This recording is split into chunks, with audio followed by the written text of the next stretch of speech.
star. I know it's been a while since I've been with all of you. As you know, I've been through a pretty devastating loss in my family, and it kind of hit me so hard, it's just taken me a while to get back. So I want to thank all of you for your cards and your letters and your emails and all your support during this time. It was very wonderful. I know I didn't respond to anybody because there were so many that if I responded to a few, I felt like I'd respond to all of them. And so just take this as my personal thank you to every one of you who took the time to write me. So let's get on to today's message. I'm a little rusty here. Today is an update on Comet Elenin and Nibiru's passing.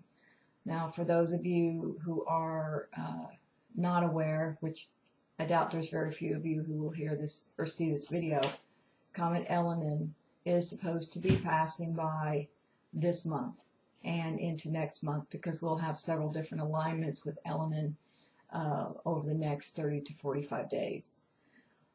The Nibiruans talked to me about Elenin several months ago, back in June, and they had me do a weekly message on it, and it was called "If We Can Just Get Through September."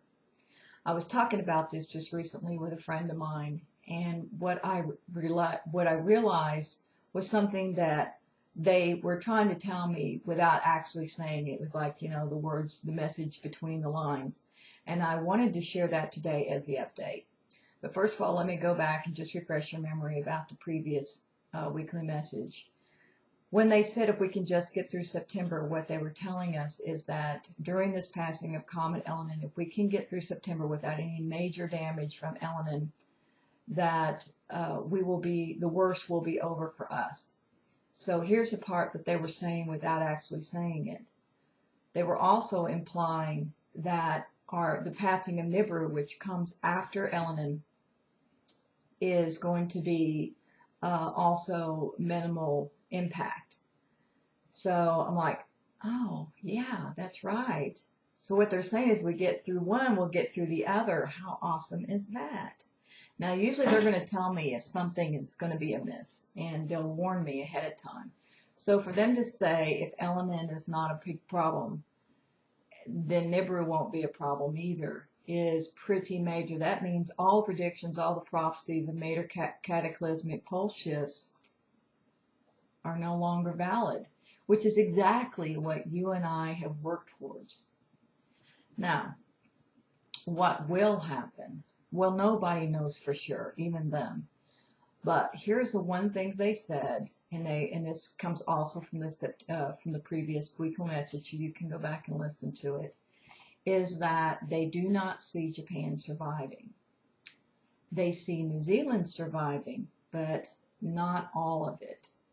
Now, to me, that's still minimal, because having the loss of one landmass, which is actually an island nation, versus a major cataclysmic, I can't even talk today, cataclysmic whole shift, where you see major land masses go under and tremendous devastation, is a big difference.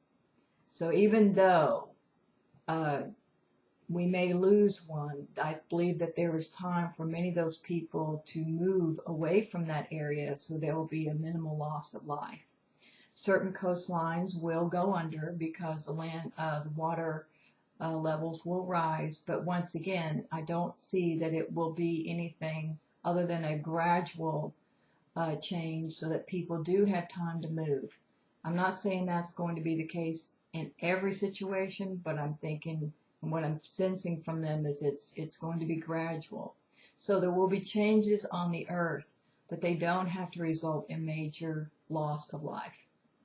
So moving on, what can you and I do to ensure that this is a minimal passing of Nibiru? Here's what we can do. Exactly what we've been doing. We can continue our emotional clearing. I know I harp on that all the time, and you're probably getting sick of hearing me say it. But now more than ever, this is where our focus needs to be. We need to tune in as much to our inner world and dealing with what's in there than we are in our outer world. And here's the key. as quantum science has now shown us, and you read, like David Wilcock's new book, he talks about it. Greg Braden talks about it. Bruce Lipton in Biology of Belief. Whatever is going on in here and here is what we're going to experience out here. So all of us are hooked to the mass consciousness. Every moment, every thought, every action goes into the grid. So taking that to heart, if we are clearing emotion, if we're clearing out our old resentment and anger and feelings of victimhood and hurt and shame and guilt, we're also removing that from the grid. But if we're doing it with compassion, where we activate the thymus to transmute the energies, we are replacing what we're taking out with the highest frequency in the universe, the frequency that nullifies all energy.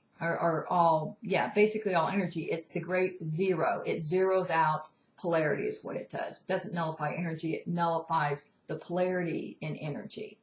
So therefore, it's going to nullify or zero out the anger, shame, guilt, resentment, bitterness within the grid.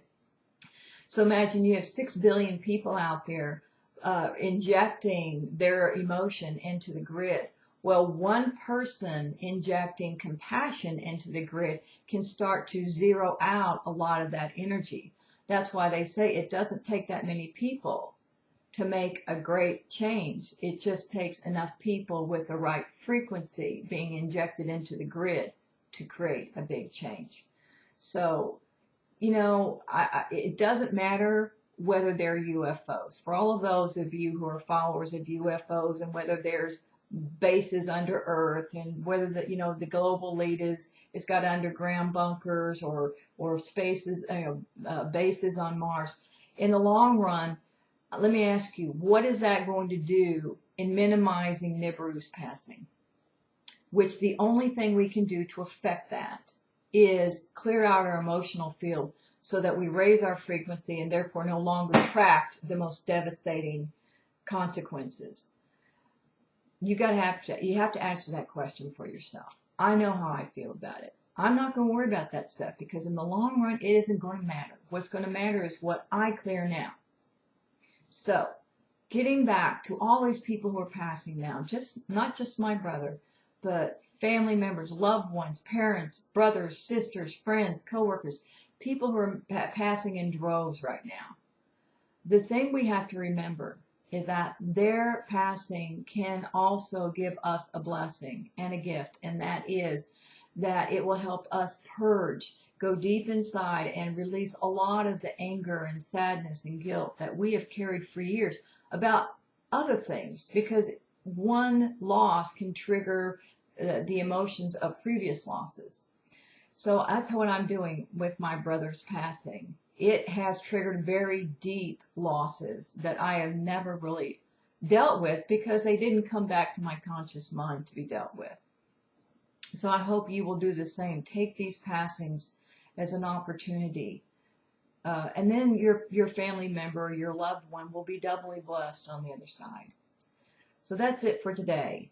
So let's keep going. Let's keep focused and know that we will get through this. We'll come out the other side in a better place with a better future. Bye-bye.